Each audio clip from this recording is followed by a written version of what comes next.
Well, normal conversations are improvised. I guess it's making things happen without a script.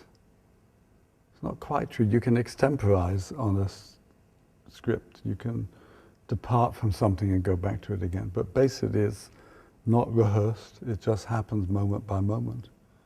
It used to be popular among poets, musicians, but it went out of fashion for a while. Mm. Now it's back. Did you bring it back into fashion? There wasn't any in England when I started, in the early 60s. I only started because I wanted to know if the comedy classes were funny. And the only way to check that is to take them into public, into real people, and see how real people react. Mm. Yeah. Because you began as a writer?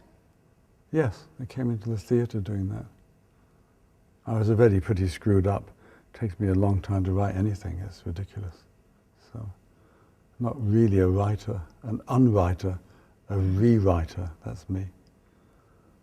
And did you, so you never performed improvisation? No, yourself? I don't really want to be a performer.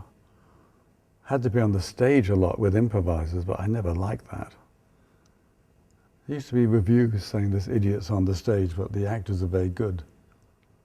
Oh, well, this idiot was making the actors very good, but no, really awkward. Yeah. Yeah, not my thing. Well, I certainly couldn't say I had a good time at school. I had a terrible time at school. It's really unusual for someone to go into teaching or be a professor who was bottom of the class for a while. It's not normal. Gives you a different perspective. Sure. I'm called to the headmaster's office and there's a woman who sort of talks to me. But she never examined my memory.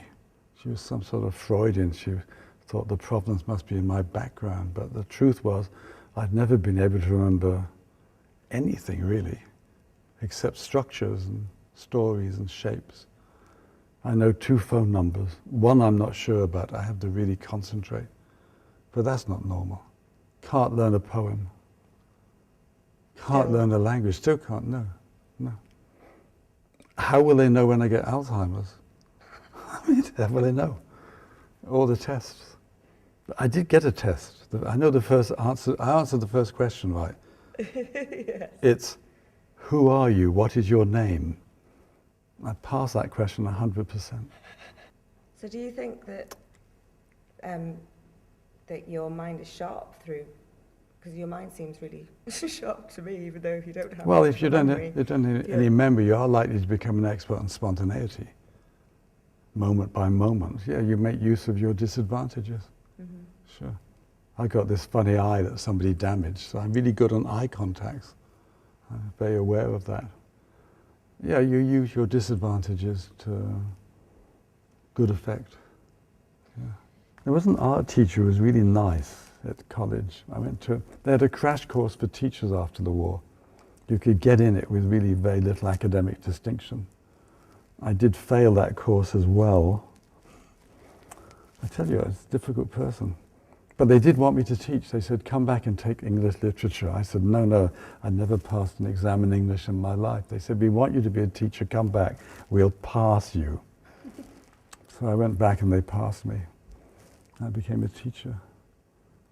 So St. Luke's College, Devon. Yeah. But I got sidetracked somewhere. After 50 years of teaching, how can you still be inspired by it? Why do you still love it? Well, it won't always work. In London, I certainly made mistakes the first morning. Not sure we ever quite recovered. By doing things that were too scary the first morning. That's fun. You know, hey, I screwed up there, I've got to rethink that. Whereas if you actually knew what to do and you had a system, it would be boring and you'd never do it. If you really know how to do something, probably you shouldn't do it anymore. Certainly not teaching spontaneity, because you won't be spontaneous. You try stuff, you see how it works. You modify it, you try it again. This has always worked, now it doesn't. Why doesn't it work? It's so interesting. Mm-hmm. But movement teachers tend to get very old and crotchety. First of all, their body's often screwed up. The movement teacher with the stick, but it's more than that. The human body is this thing, and they know exactly how to deal with it. And they're still doing it to earn a living. So year after year, those guys can get really pissed off. Improvisation teachers, no, it's all a mystery. You explore the mystery a bit further. I mean, I've shown, if this kept going for 100 years, we'd know so much more than we know now. Tell me about the people that you teach, because you don't just teach performers. I get a lot of therapists and a lot of people in management. Priests sometimes. Priests? Yeah. Roger the priest came to the summer school in Calgary, turned up again in Munich. Yeah. Sometimes often people who read impro and they want to meet the person who wrote it, who they think is going to be like a really alive Mick Jagger type, and they hide their disappointment. Yeah.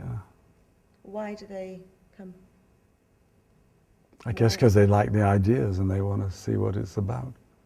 I mean, impro seemed to have I keep getting letters from people now saying it's changed their lives. If I knew why, I'd write another one.